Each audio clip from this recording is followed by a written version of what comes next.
लेकिन दोस्तों ये वीडियो आपके लिए बहुत इंपॉर्टेंट होने वाली है। रीजनिंग का बहुत ही इंपॉर्टेंट चैप्टर आपके लिए लेके आए हैं एनालॉजी। एनालॉजी को हम एकदम बेसिक से समझेंगे और एक-एक जानकारी आपके दिमाग में डाल देंगे। और ध्यान देना, आप किसी भी परीक्षा की तैयारी कर रहे हैं, हर जगह पे यहाँ से क्वेश्चन पूछा जाता है सदृश्यता से। और लोगों को ये चैप्टर बहुत ही आसान लगता है, आसान होता भी है लेकिन बहुत ही कठिन भी होता है। एक बार आप समझ लेंगे तो आपसे कोई भी क्वेश्चन गलत होने वाला नहीं है। तो चलिए फटाफट से हम सदृश्यता की बात करते हैं। और सदृश्यता का मतलब ये समझते हैं कि एक जैसा दिखाई देना, इसी को हम बोलते हैं सदृश्यता।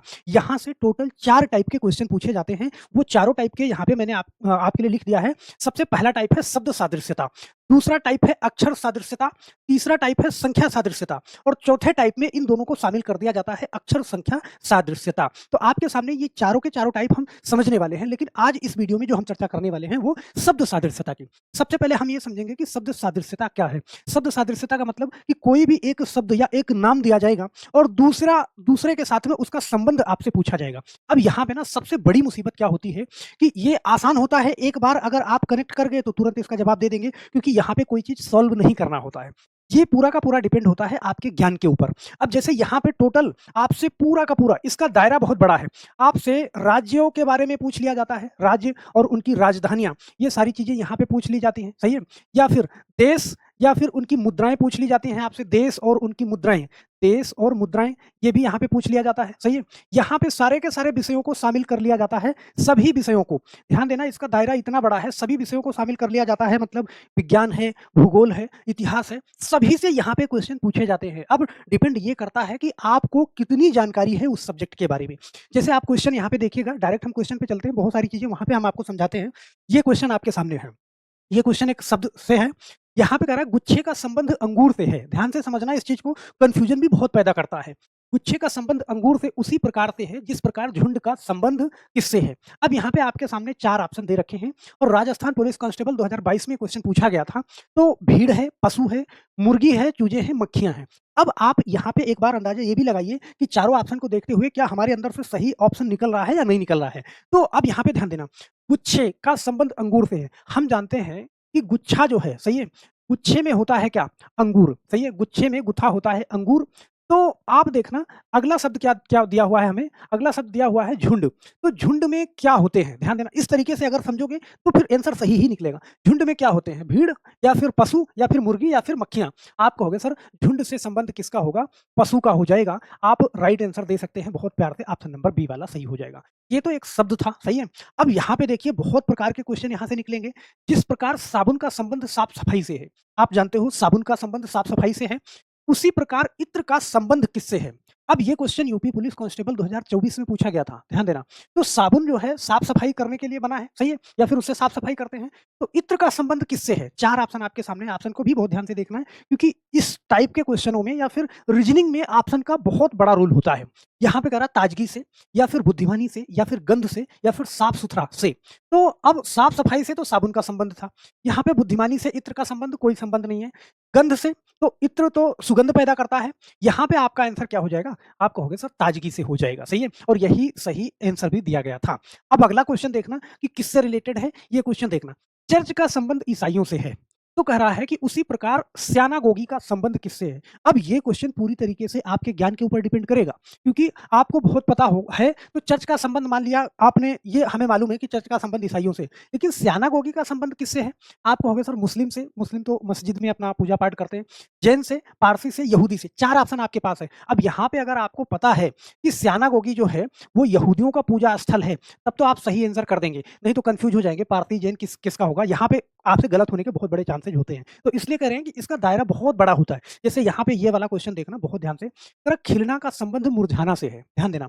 अब यहाँ पे खिलना और मुरझाना ये ठीक इसका विलोम शब्द है, खिलना, फूल खिलना या मुरझाना, तो खिलना और मुरझाना विलोम शब्द है। उसी प्रकार स्थिर होना का संबंध किससे है, थोड़ा सा कंफ्यूज करेगा। आरआरबी एनटीपीसी 2021 का क्वेश्चन है। तो विराम, खड़े रहना, बहना, मंद पड़ना।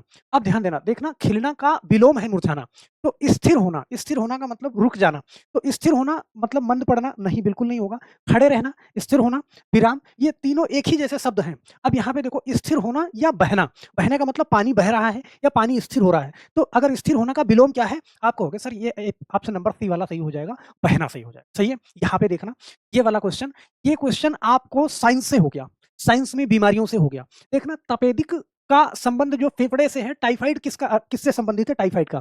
तो अब आपको अगर पता है, सही है, कि टाइफाइड से कौन-सा अंग डैमेज होता है। यहाँ पे आपसे बता दिया कि तपेदिक का जो संबंध है फेफड़े से है, मतलब तपेदिक से जो नुकसान होता है किसको? फेफड़े से होता है, फेफड़े को होता है। तो टाइफाइड से किसको नुकसान होता है? आपके सामने 4 ऑप्शन है, मस्तिष्क, फेफड़ा, वृक्क या फिर आंत। तो अगर साइंस में आपको ये चीज़ जानकारी है, फिर आप इसका सही जवाब दे पाएँगे, वरना कितना भी आसान है, अगर जानकारी नहीं है, तो फिर आप जो है गलत करके आ जाएँगे ना। लेकिन यहाँ पे आपका आंसर क्या होगा? आंत से होगा।